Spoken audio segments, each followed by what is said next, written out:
دیکھیے یہ فیصلہ میں سمجھتا ہوں کہ ہندوستان کے اتہاس کے اندر جو بھی فیصلے آئے ہیں آج جوڈیشری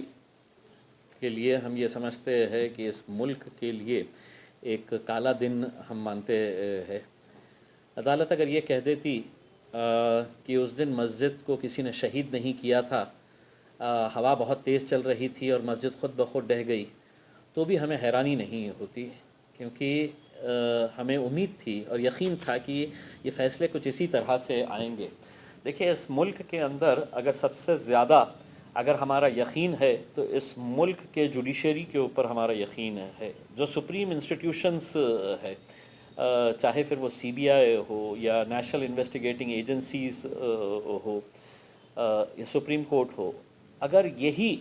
لوگ اگر ہمارے بھروسے کو بار بار اگر توڑتے چلے جائیں گے تو یہ ملک کے لیے بہت گھاتک رہے گا۔ دیکھیے، اگر بابری مسجد کے تعلق سے اگر 28 سالوں کے بعد بھی اگر انصاف نہیں ملتا تو جو بے بسی ہم 6 دسمبر 1992 کو ہم محسوس کر رہے تھے، وہی بے بسی آج ہم محسوس کر رہے ہیں، کیونکہ ہمارا یقین، اور ہم نے شروعات سے یہ کہا تھا کہ ہمیں اس نیائے پرنالی کے اوپر پورا وشواس ہے، اور اگر اس طرح کا فیصلہ آتا ہے تو عدالت اگر ہمیں پوری طرح سے اگر سمجھائے کہ اس وقت اڈوانی صاحب کا کیا رول تھا، کلیان سنگھ نے یہاں تک سٹیٹمنٹ دیا تھا کہ کنسٹرکشن کے اوپر روک لگائی گئی ہے، ڈیمولیشن کے لیے روک لگائی نہیں گئی ہے، یعنی کہ تم بنا نہیں سکتے ہیں، توڑ تو سکتے ہیں۔ یہ کلیان سنگھ کا سٹیٹمنٹ ہے۔ سادھوی پرگیا سنگھ اب بھی سٹیٹمنٹ دے رہی ہے، ہاں ہم نے کیے ہے کر کے۔ اس وقت کے جو شیو سینا کے ایک نیتا تھے بھگوان گوئل، انہوں نے خود نے عدالت کے سامنے سپریم کورٹ کے باہر ججمنٹ آ رہا تھا، انہوں نے خود نے کہا تھا کہ ہاں ہم اس کو گرانے کے اندر ہم لوگ پوری طرح سے شامل تھے۔ اما بھارتی کا اسٹیٹمنٹ آپ کو یاد ہوگا کہ ایک دھکا اور دو، یعنی کہ آپ کو معلوم ہوگا کہ اس دن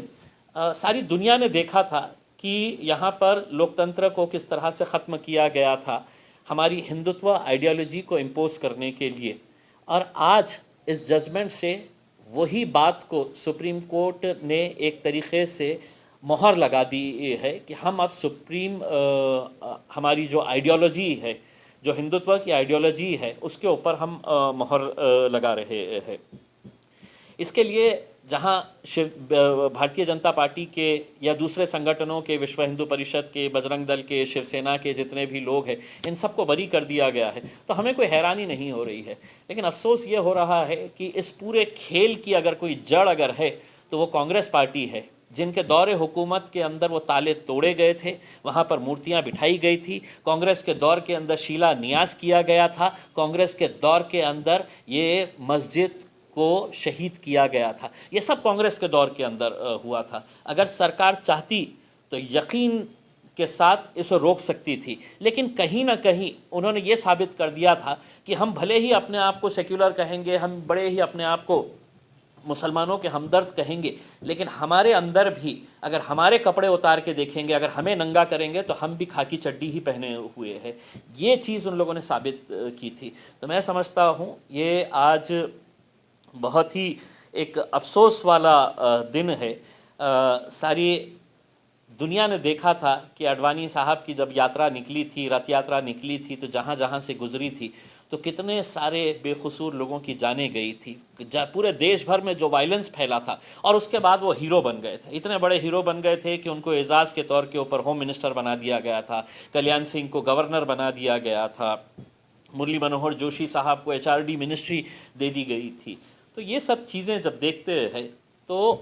صرف مسلمان اس فیصلے سے ناراض ہے ایسا نہیں ہے۔ میں سمجھتا ہوں اس ملک کے اندر رہنے والے تمام وہ لوگ جو اس ملک کی خوبصورتی، اس ملک کی یکجہتی کے اوپر فخر کرتے ہیں، وہ لوگوں کو بھی آج ایک بہت بڑا دھکا لگا ہے۔ میں سمجھتا ہوں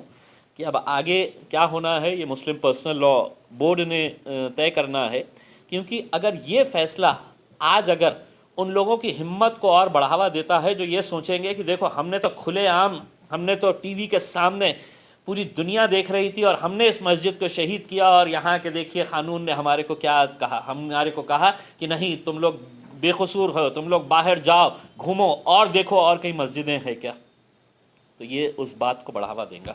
میں سمجھتا ہوں کہ یہ اس ملک کے لیے ایک بلیک ڈے کے طور کے اوپر آج ہم اسے دیکھتے ہیں.